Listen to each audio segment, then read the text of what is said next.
Coronavirus, des mesures appropriées ont été prises en Afrique, affirme Denis Mukwege. Les gouvernements africains ont généralement pris conscience de la gravité de la maladie du Covid-19 et doivent favoriser les solutions locales pour lutter contre la pandémie, a affirmé mardi le prix Nobel de la paix et gynécologue congolais Denis Mukwege. Retrouvé tout notre dossier sur le coronavirus dans son ensemble, l'Afrique a pris conscience de la gravité de la maladie. Et on n'a pas vu se reproduire la situation, comme avec le sida, où certains gouvernements africains étaient dans le déni.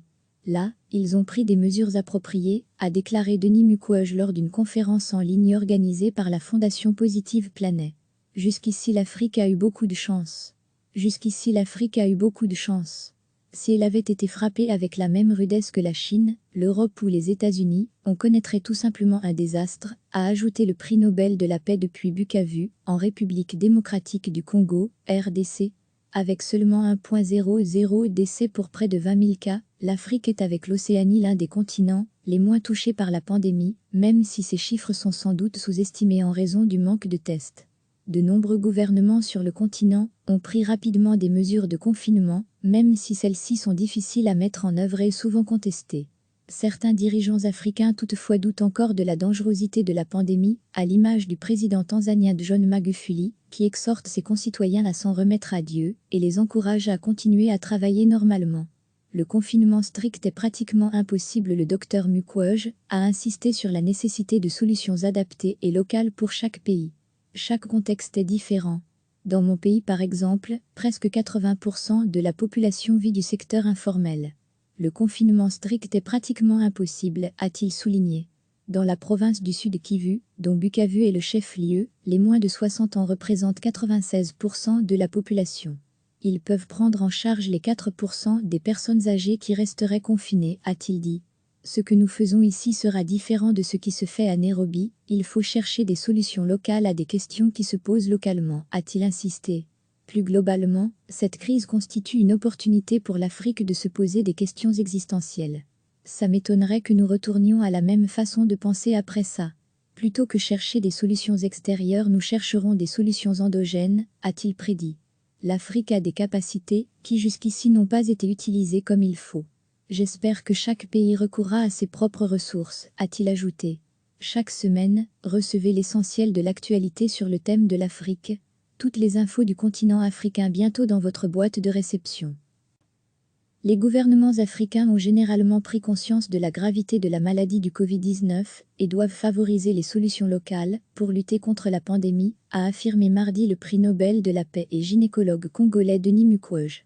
Retrouvé tout notre dossier sur le coronavirus dans son ensemble, l'Afrique a pris conscience de la gravité de la maladie. Et on n'a pas vu se reproduire la situation, comme avec le sida, où certains gouvernements africains étaient dans le déni.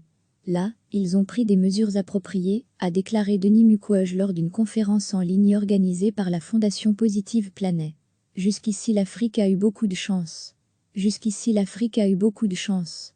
Si elle avait été frappée avec la même rudesse que la Chine, l'Europe ou les États-Unis, on connaîtrait tout simplement un désastre, a ajouté le prix Nobel de la paix depuis Bukavu, en République démocratique du Congo, RDC.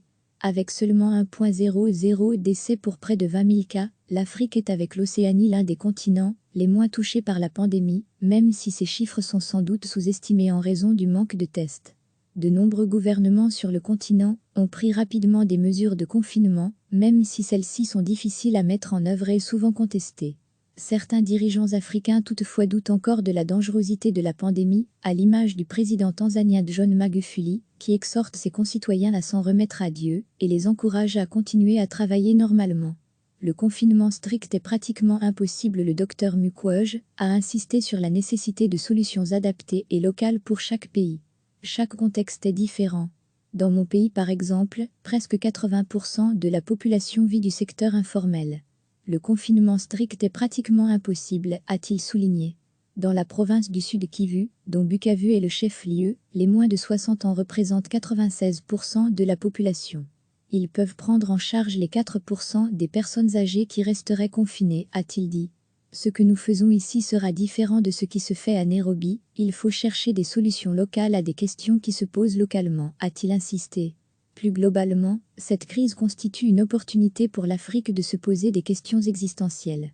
Ça m'étonnerait que nous retournions à la même façon de penser après ça. Plutôt que chercher des solutions extérieures, nous chercherons des solutions endogènes, a-t-il prédit.